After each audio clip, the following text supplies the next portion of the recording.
October 3rd, 1854, Lowcountry, South Carolina. For a decade, the county registers showed an impossible pattern.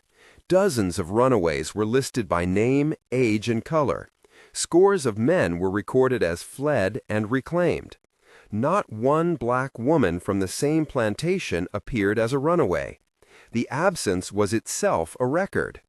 The plantation occupied nearly 900 acres and had been in the Bellamy family for 4 generations. On paper, it was a profitable cotton concern with a steady circulation of goods and a reputation for discipline. In practice, the ledgers, auction notices, and private correspondence hinted at a different calculus. Prices recorded for some women exceeded those of an able-bodied field hand, and the descriptions read like livestock inventories. When an archivist in Charleston compared birth dates, auction receipts, and an inspector report from 1849, she found a cluster of entries that suggested deliberate management of reproduction. A visiting historian called Dr. Samuel Hayes followed the trail from courthouse files to a damp attic of a shuttered overseer house. There, under a crate of receipts, he found a small leather-bound ledger with columns for birth dates, breeding notes, and a column simply labeled Bella. What he found transformed a statistical oddity into a pattern that demanded explanation. In this video, we will follow the reconstruction from first index card to burned correspondence, from testimony salvaged in attics to the attempt at reunification decades later. If this subject moves you, tell us in the comments which state or country you are watching from and which part of the story shocked you most. If you value documentary investigations of forgotten injustices, subscribe for more episodes that dig through archives and bring hidden records to light. Now, let us open the files and trace how a plantation kept women from escaping until the ledger labeled Breeding Bella revealed a system. The Bellamy place had the outward features of Okra Hill, a typical low-country plantation. The main house faced a marsh and a long lane lined with oaks. There were tobacco sheds, a gin house, a stable, and a cluster of slave quarters built of weathered pine. The family genealogy went back to an immigrant merchant who bought the land in 1803 and expanded it with profits from cotton. By mid-century, the Bellamy name circulated in local papers as buyer and creditor. Yet the economic account of the plantation was marked by unusual entries. Auction advertisements from 1847 to 1856 listed prime hands sold at the courthouse, and a few notices hinted at private sales described as female special stock. Estate inventories used language that treated human beings as provenance. Those choices were not simply rhetoric. The plantation had a microeconomy that relied on the reproduction of labor. Fertility was a form of capital. Investors such as Henry Price and a banker named Elias Morton were regular buyers at private sales. Their correspondence with Thomas Bellamy was careful, almost clinical, about dates of birth and yield projections. The land itself showed patterns. There were fenced pastures near the wash where midwives were often summoned. There was a shed near the field edge where cloths, bottles, and notebooks were kept under lock. Contemporary newspapers praised Bellamy production and reported export prices. None of those public records captured the private columns where women were tracked. The plantation community developed its own routines that neighbors and itinerant surveyors noticed and misread as normalcy.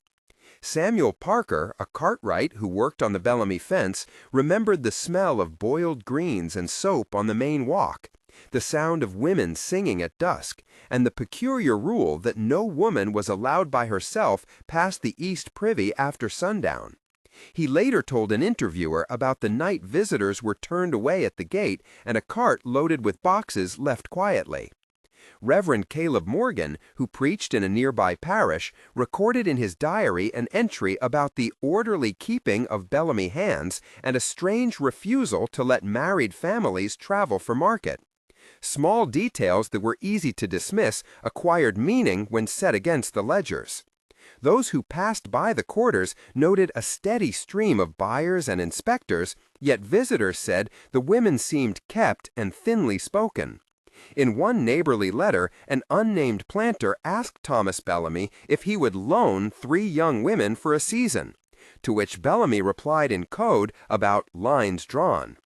The first suggestion of irregularity came from these routines, and the way's local circulation of people did not match the circulation of records. Dr. Samuel Hayes arrived with an institutional card and a sense of method. He was a scholar of archival reconstruction and a field historian who had spent years cataloging courthouse records and reconstructing family networks of the antebellum South. His backstory helps explain why he saw what others overlooked. He had grown up in a small town in Alabama where family stories were guarded and files dusty. As a young researcher, he had been the first in his family to attend university. He trained as an archivist and historian, apprenticed with a public records office, and learned paleography, the analysis of handwriting and inks. He developed a reputation for patient reconstruction of fragmented ledgers and for tracing correspondences across distant archives. He had a personal motive. His grandmother had been separated from a sibling as a child in the post-war migrations, and he had found a single name in a probate file that suggested a lost branch. That absence became his moral engine. The backstory included small setbacks and a meticulous temperament. He could sit for hours aligning dates and comparing marginalia, and he knew the language of auctions and estate inventories. He had also worked with legal teams on cases that sought reparative recognition for families broken by sale. These experiences made him rigorous and empathetic.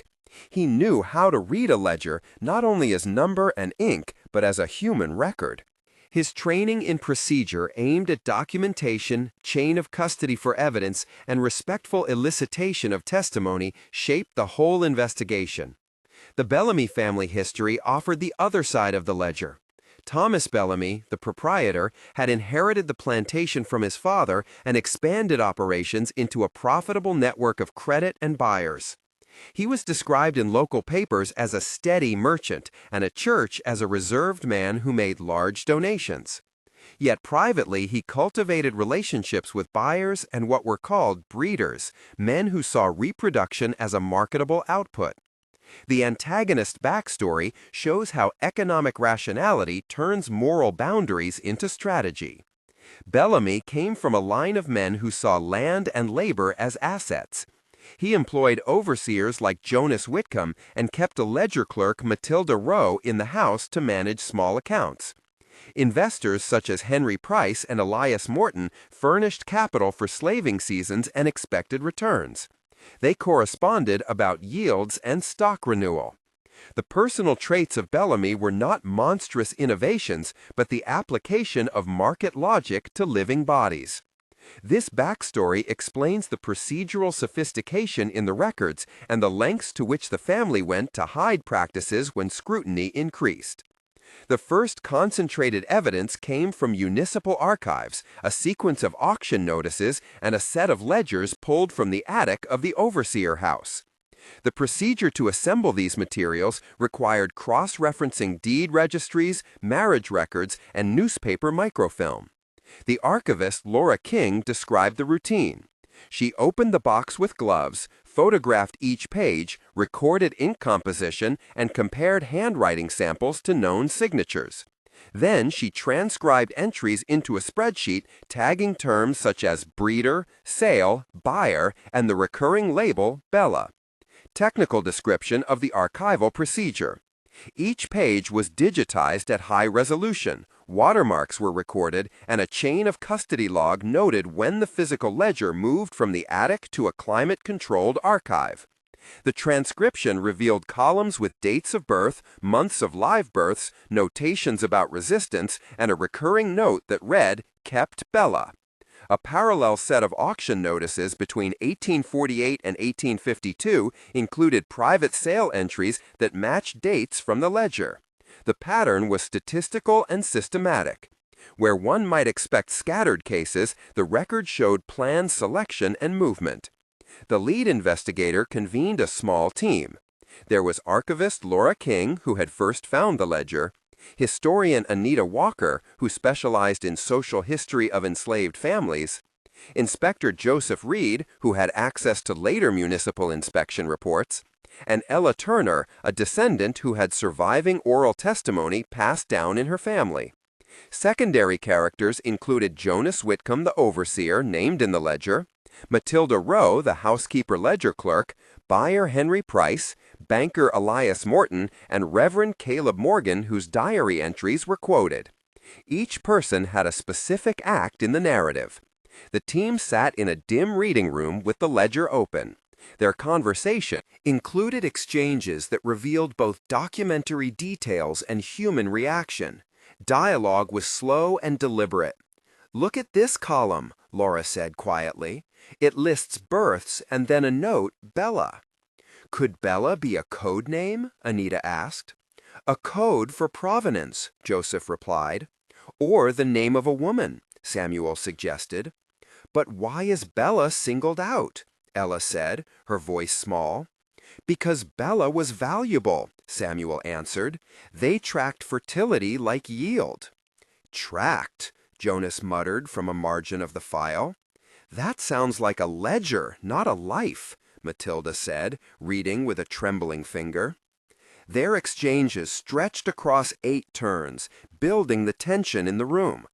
The most crucial scene came when the team obtained permission to visit the plantation house and the overseer quarters. They arrived on a damp morning.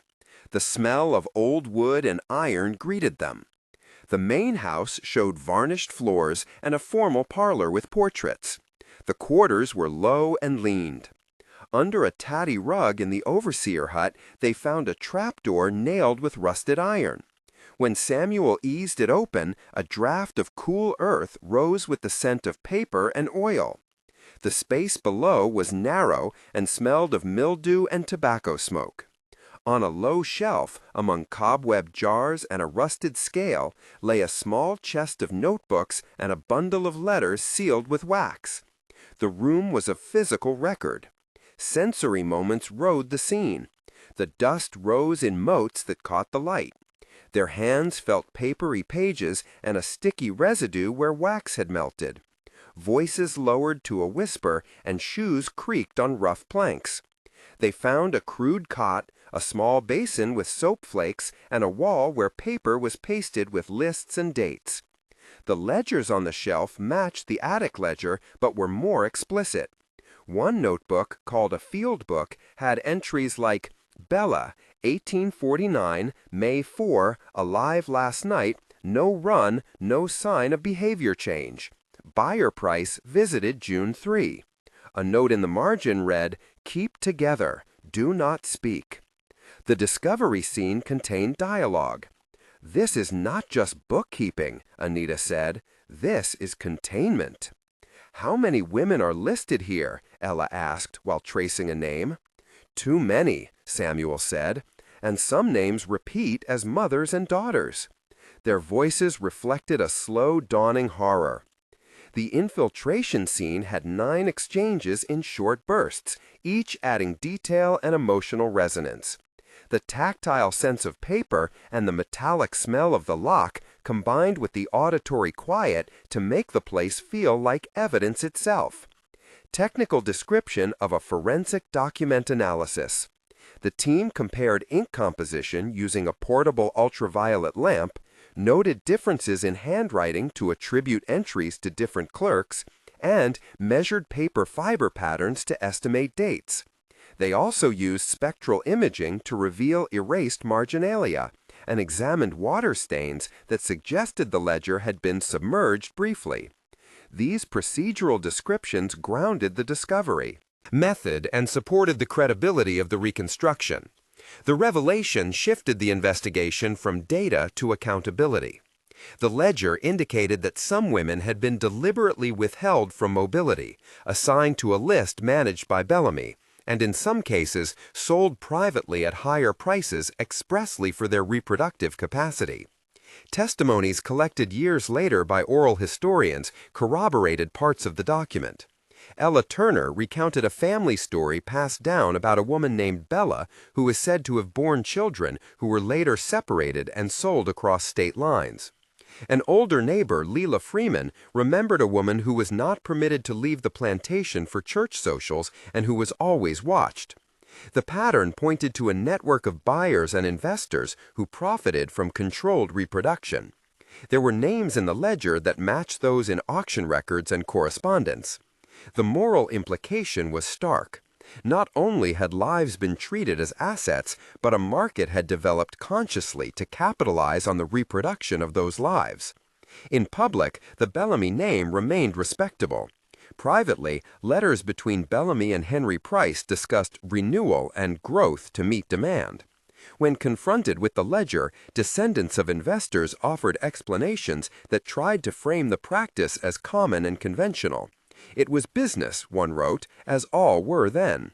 The historian's response cited documentary evidence that showed an unusual concentration of entries and secretive sales that exceeded typical exchanges. This sequence led to a moment of tension where the teams sought to confront surviving family papers and institutional records. They petitioned the county clerk to allow inspection of probate files that had been sealed. The legal procedure required affidavits, a motion to unseal, and a court order. The court hearing was tense. In the courtroom, the exchange between counsel and a Bellamy descendant contained about 8 turns. "Why were these private sale receipts withheld?" Samuel asked in the deposition. "They were private," the descendant replied. "They are family matters," countered the lawyer. "But these records show patterns that implicate investors in a system," Samuel said. "Those are allegations," the opponent responded. "They are documents," Samuel said, "and documents matter." The judge allowed a limited review. As papers were examined, a clerical staff member noticed evidence of deliberate removal of pages and burned edges. That evening, the team cataloged scorched correspondence that referenced disposing of certain accounts. The destruction of records appeared methodical. The next scene described the actual destruction and its aftermath in a sensory and procedural manner. In an attic behind the house, they found ash mixed with bone china and charred binding. The smell of smoke lingered. The pages that remained had ragged edges and faded scripts. The procedure of documenting destroyed records involved photographing burn patterns, capturing soil samples for microscopic char analysis, and logging chain of custody details on each fragment. Technical description of burn analysis. The team also interviewed descendants of the Bellamy household who remembered seeing trunks burned after a barn fire. They described how letters and papers were collected into wagons and taken behind the grove to be thrown onto a bonfire. There was a moment of testimony from a former housekeeper, Matilda Rowe, recorded decades later, who said she had been ordered to fetch papers and secure trunks. Her voice in the testimony was flat with age. "They told me to burn them," she said. "I did as I was told." The moral weight of that admission landed heavily. The community reaction was mixed. Some descendants of the enslaved tried to reconstruct family links using the remaining fragments. Ella Turner began to compile a list of names from oral testimony and match them to the ledger. The search for reunification was painstaking. Letters were sent to historical societies, genealogical databases were queried, and a small fund was raised to support travel for elderly claimants seeking to see records. The process required careful documentation to support claims. For a while, there were small reunions. In one room, a woman who had traced her lineage found a baptismal record with a maiden name that matched a ledger entry. Tears, hugs, and the slow reading of a name occurred under the hum of a room full of cameras. Those reunifications were fragile and incomplete, but they mattered. Several scenes showed sensory details: the smell of old paper, the coolness of church basements where meetings occurred, the sound of names read aloud, the rough feel of a reclaimed quilt passed between hands. There were 2 main climaxes in the story. The first was the public-facing confrontation with the Bellamy descendant in the courthouse and the limited unsealing of files that unveiled a pattern of private sales and buyers. That moment lasted long in the narrative and contained the legal and moral implications. The second climax occurred when a field excavation behind the overseer hut turned up a box of birth certificates hidden under a rotten floorboard. The discovery was physical and immediate. The scene played out in 3 long paragraphs of tension and sensory description. Researchers scraped away soil, their fingers stained with earth, and lifted a brittle cedar box. Inside were folded papers, some with wax seals still intact. The documents named mothers and children and included dates that matched the ledger entries. The discovery forced a local newspaper to write an unsettling piece and invited public scrutiny. The reveals were detailed and included testimony from surviving family members who described a lived reality that aligned with the documents. After the public revelations, a campaign formed to preserve what remained and to document human impact. Historians such as Anita Walker and legal advocates worked to create a catalog and to lobby for support from historical societies. There were efforts to donate materials to university special collections and to digitize ledgers to prevent further destruction. The work required procedural rigor. Each donation included provenance statements, condition reports, and metadata for digital archives. Technical description of donation procedure. Archivists insisted on climate control, restricted access for fragile items, and permissions for scholarly use. The local county archive opened a special collection and funded oral history projects to record survivor statements. Yet the work of making amends was slow. At roughly 1/3 of the way through the narrative, after a critical documentary reveal that many founders had profited knowingly, pause and reflection is invited. If this sequence left you disturbed, you are not alone. Many people expressed shock when they first saw the ledger. For those watching from outside the region, historical practices in this country can be hard to imagine.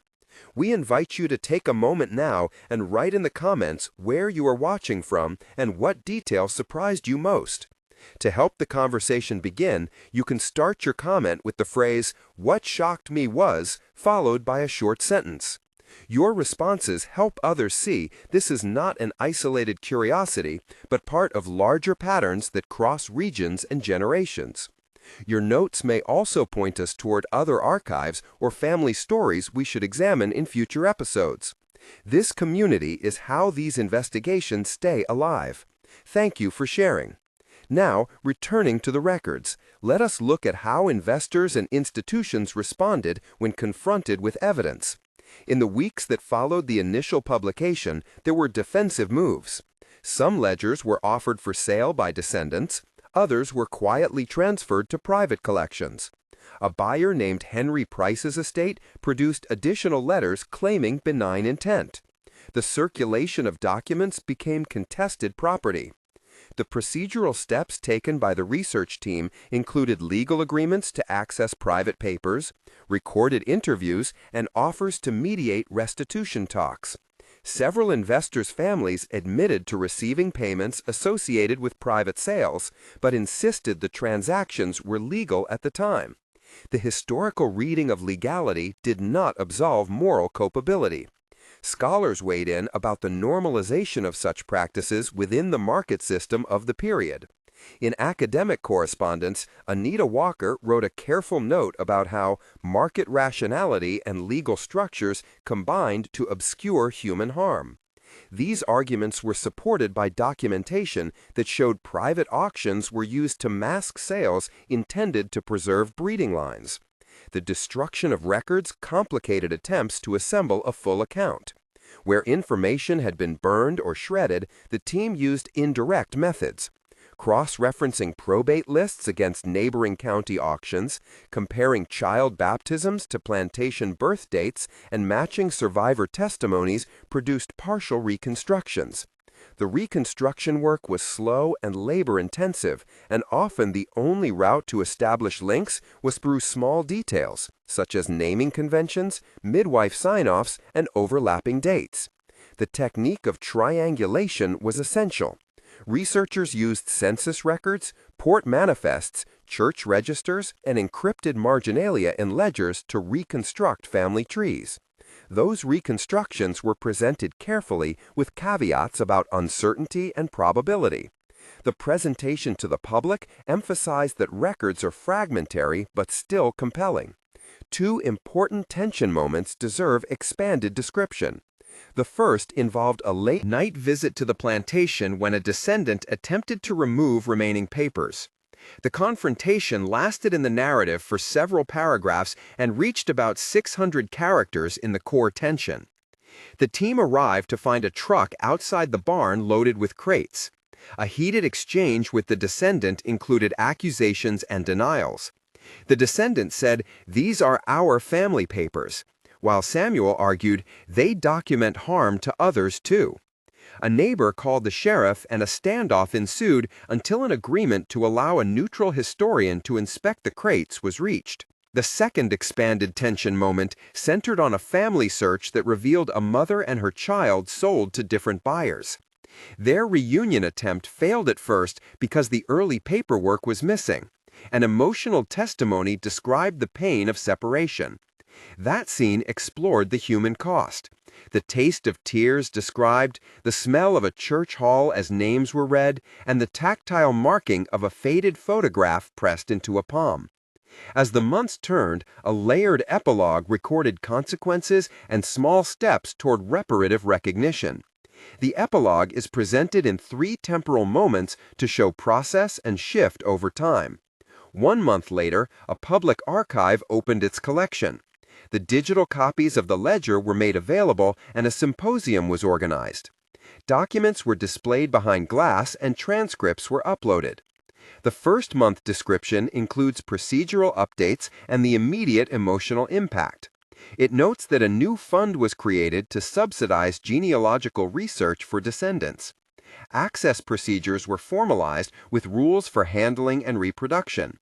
1 month after the revelation, families and scholars gathered for a small meeting where names were read and a plan formed to document oral histories across 3 counties. 3 months after the discovery, the narrative recorded further development.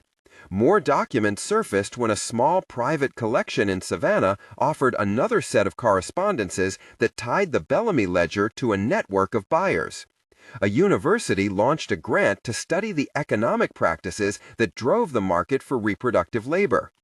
The 3-month update described how the catalog had expanded, how a local museum mounted a temporary exhibition, and how historians began to publish articles that connected the plantation practices to broader national patterns. Reunification efforts continued.